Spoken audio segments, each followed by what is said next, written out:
Hello and welcome back to our introduction and guide to supported decision making. My name is Jonathan Martinis. I am the Senior Director for Law and Policy at the Blatt Institute of Syracuse University. In this session, we're going to be talking about a way that supported decision making can work within a guardianship. In fact, the way that supported decision making can work for people who are under guardianship to help them no longer need a guardian.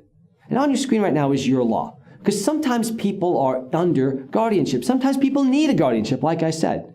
Well, Minnesota's law is very clear that even when you're under a guardianship, you have certain rights. You have the right to be treated with dignity and respect. You have the right to have your guardian listen to you and give consideration to your wishes. The guardian's job, like the judge said in Jenny's case, is to help the person develop his or her own maximum independence. Almost every state guardianship law says that, by the way, that even when a person's under guardianship, the whole point of the guardianship is to help the person become more independent or self-determined to the maximum extent possible. Well, what does that mean? What could that mean? Doesn't that mean that if we're looking to maximize a person's self-determination, shouldn't we try to teach that person to use supported decision-making? Because if we know that supported decision-making makes a person more in control of his or her life and therefore more self-determined, and if we know that a person under guardianship has the right to receive services to make that person as self-determined as possible, then doesn't it make sense to use supported decision-making within the guardianship? Doesn't it make sense for the guardian to maximize a person's self-determination by empowering that person to use supported decision-making? I mean, think about it. Just because the court says the guardian is the final decision-maker, doesn't that mean that, like in Jenny's case, the job of the guardian is to make the decision the person would make? So to work with the person to decide what the person wants to do through methods like supported decision-making? If we look at it that way, if we look at the guardian's job as maximizing self-determination, then guardianship becomes a completely different thing, doesn't it? You see, for 2,000 years, guardianship was an end of the line. It was a final destination. You went into guardianship and you didn't come out, because it was decided when you were 18 or 21 or whatever age that you could not make decisions and you would not develop farther. Because even though every state law does have a way for a person to get out of guardianship, it's almost impossible to do it. Traditionally, the term for being released from guardianship is called restoration.